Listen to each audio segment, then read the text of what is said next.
All right, in this lecture, we're going to go over G-code, G-code basics, and then linear interpolation motion and circular interpolation motion.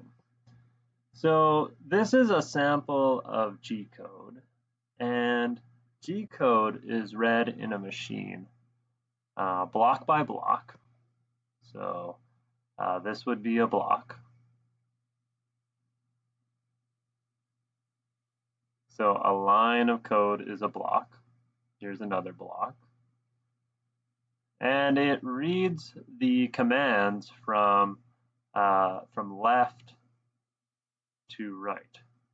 So it's going to move down through each block, and when it reads a block, it's going to read the line from left to right. So it's going to do command G17 before G40, and then once G40 is done, it will do G49, then G80, then G90, and then it will go down to the next block and do G20, and so on and so forth. So let's look at what we can do with G-code. All right, here I have a profile that this half-inch cutter is going to cut. So let's press play.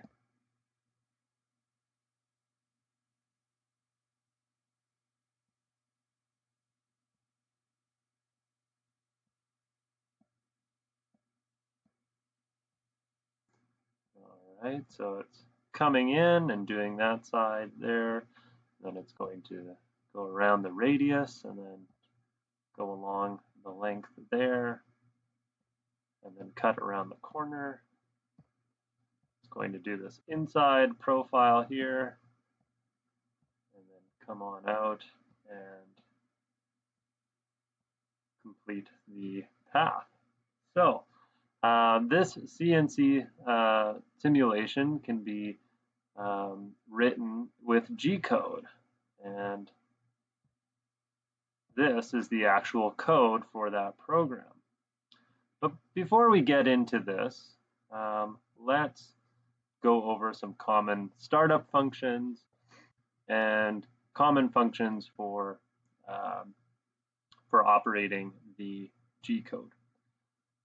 So at the beginning and end of the program, you will see this percent sign. So that's what tells the machine that it's beginning to read the code and going to end the code. So you may see an alarm if your code does not have that at the beginning and end. Then it's followed by a program name, and so the program for a Haas machine anyway starts with an O, so it's a letter O, and then it has 5 digits, so numerical digits, and then it has a name and a comment.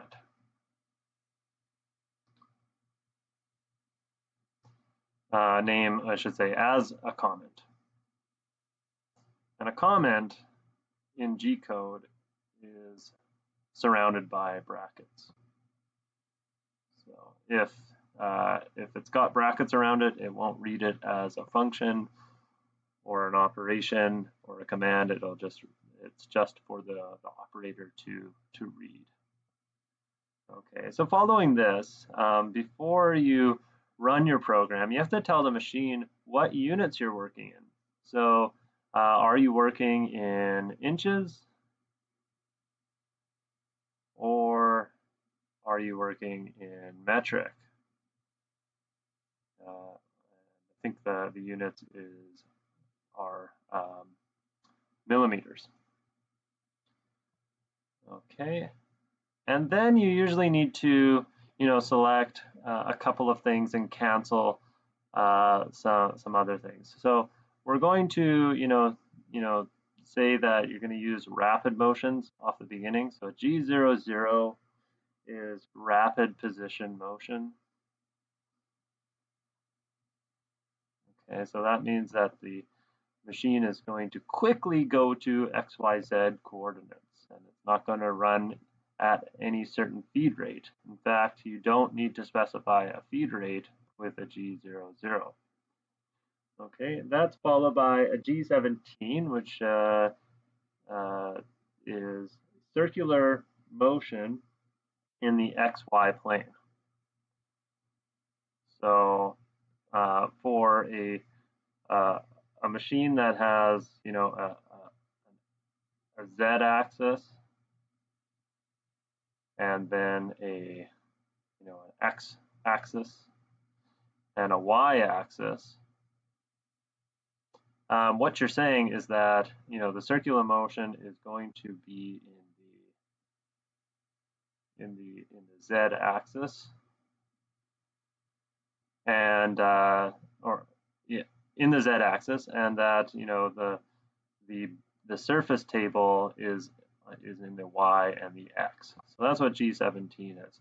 Now you don't need to specify that. You could specify maybe a G18 or a G19 instead, and that would be circular motion along the x-axis or the y-axis, and your plane is in the z-y-axis or the z-x-axis. So, but G17 is more common because machines typically have the spindle, in the z-axis and the surface table in the XY plane.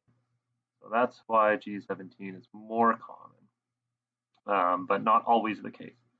Then we have a G40, which is cutter compensation cancel.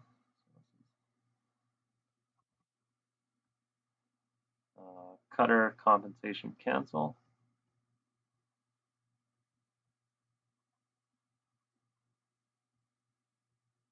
Okay, so we're just getting rid of any old settings in the machine. We're just clearing the memory of the machine and just canceling out previous settings. So that's similar to G49, which is cutter length, or tool length, I should say. Tool length compensation cancel.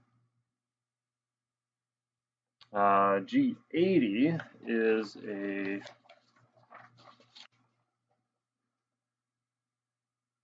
cancel canned cycle.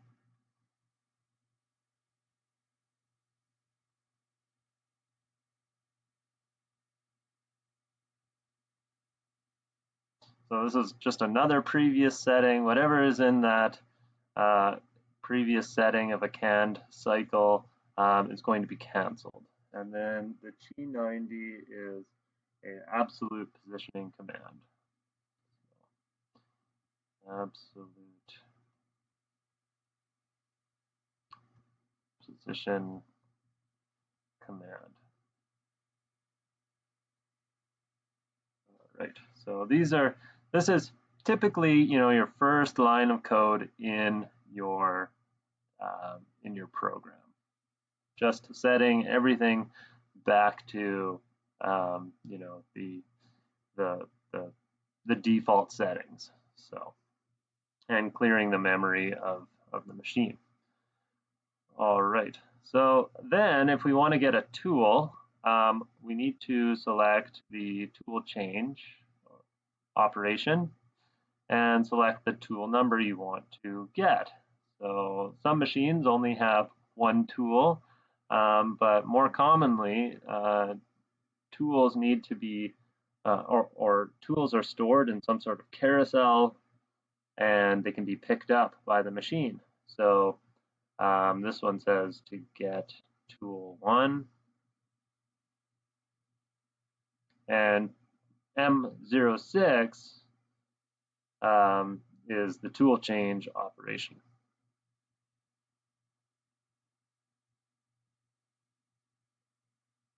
Okay, and then before you start cutting, you need to start rotating the tool. So this would be spindle speed, so the RPM.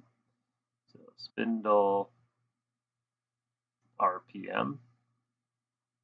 And as an example, this one is running at 1500 RPM, 1500 rotations per minute.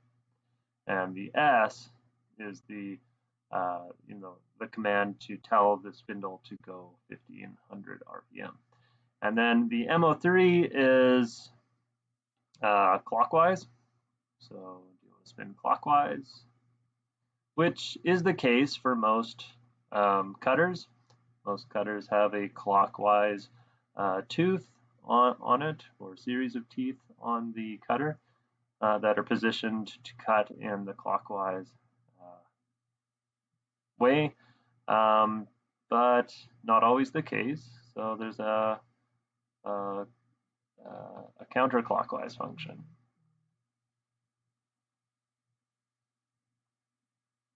And so an example of that is when you're milling and using a tap, you need to cut in the clockwise position to create the tap, and then to get the tap out of the tapped feature, you need to spin it counterclockwise as you're feeding the cutter out. So that is that's an example of where you would use an M04, which is a counterclockwise rotation function. And then we have here, I don't know if this is really an OR, but it's another function related to spindle speed. This is spindle speed cancel. So at the end of your program, or at the end of using a tool and switching to a new tool, you need to turn the rotation off, and this is spindle cancel. So that will stop the tool from rotating. Okay, so another thing that you need to do is relate the tool to its stored memory height, or its stored height in its memory. So for any program, we need to tell the height of the tool, which would include the tool holder and the tool length. So that's stored in this H1 position. It's stored in the offsets of the machine in the H1 position. So this is the tool height right here. So when I select tool 1, I have to make sure that I say read the height of tool 1. You could definitely make a mistake in your code if you select tool 1, but you put H2 into your code. That would definitely cause problems, because you'd be taking the height of tool 2 instead of tool 1, and that typically happens when you're editing code on the spot at the machine, rather than generating a tool path or NC code in Fusion 360 or other CAM software, maybe Gibbs CAM or Master CAM. All right, this G43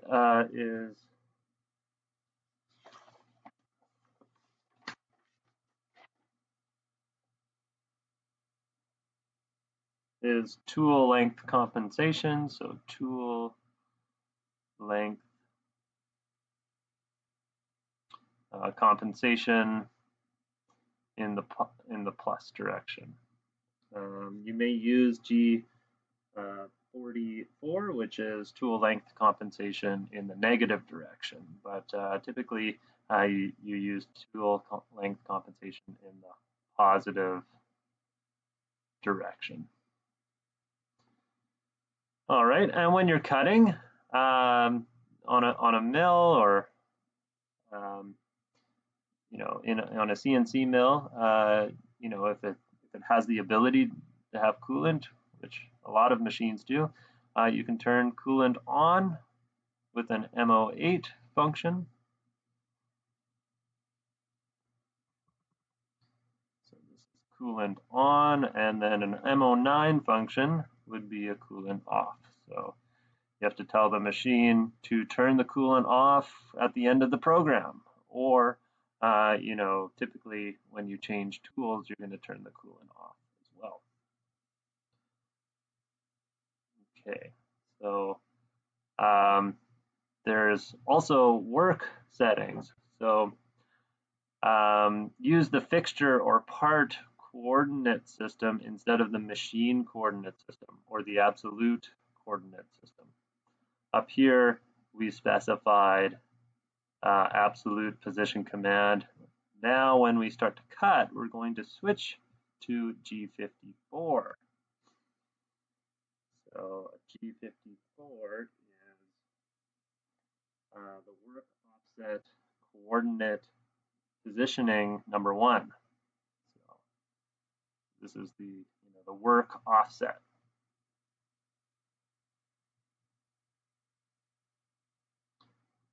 So let me just draw a picture of maybe the XY plane of the machine. Okay, so here's the surface table of the machine.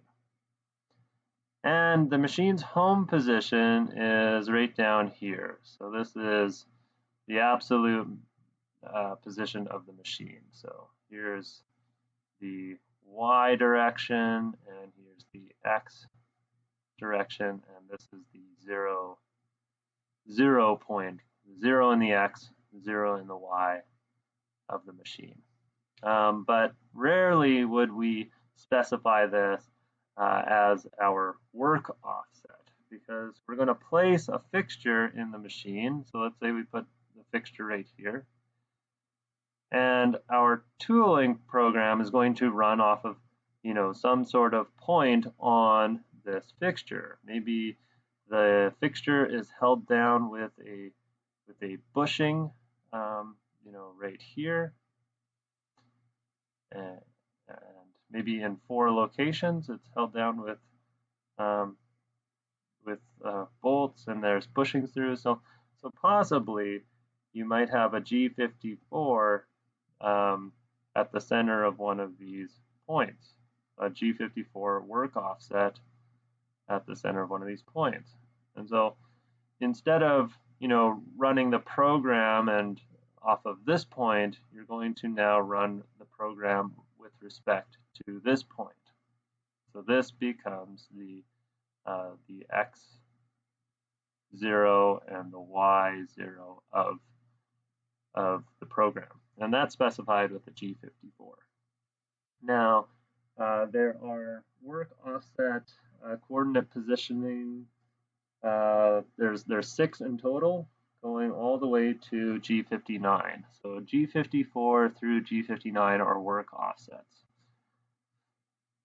So you can have multiple work offsets, but typically G54 is used. It's off the bat. That's position number 1. Okay, and then you're going to see, some sort of position here, X, Y, Z. So this is saying go to X0. Go to, so the surface table is going to move or to X0 with respect to G54. And this is going to say go to Y.5. So go to Y.5 with respect to G54. And this is going to say go to Z 1 inch with respect to G54. And that's because you specified G54 at the beginning of the code. So I just want you to recall that code runs from left to right, so along this direction. And so if you were to place this at the end of the code, the G54 over here, it would still be using the absolute position command, the G90, and going to the X, Y, Z position with respect to the machine and then you would switch to G54. So make sure that you have your G54 at the beginning and then go to the position of the G54, which is a location on your fixture or a location on your part. Okay, so that is basically the machine settings or the program settings that you will use at the beginning of your program. Now, there is one more I just want to touch on. It's at the very end of your program. So, end of program. To end the program, you need to use the command M30. Okay, and so that says cancel program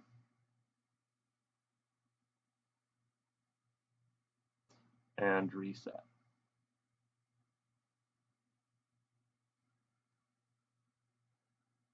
Okay, so that is the end of the program.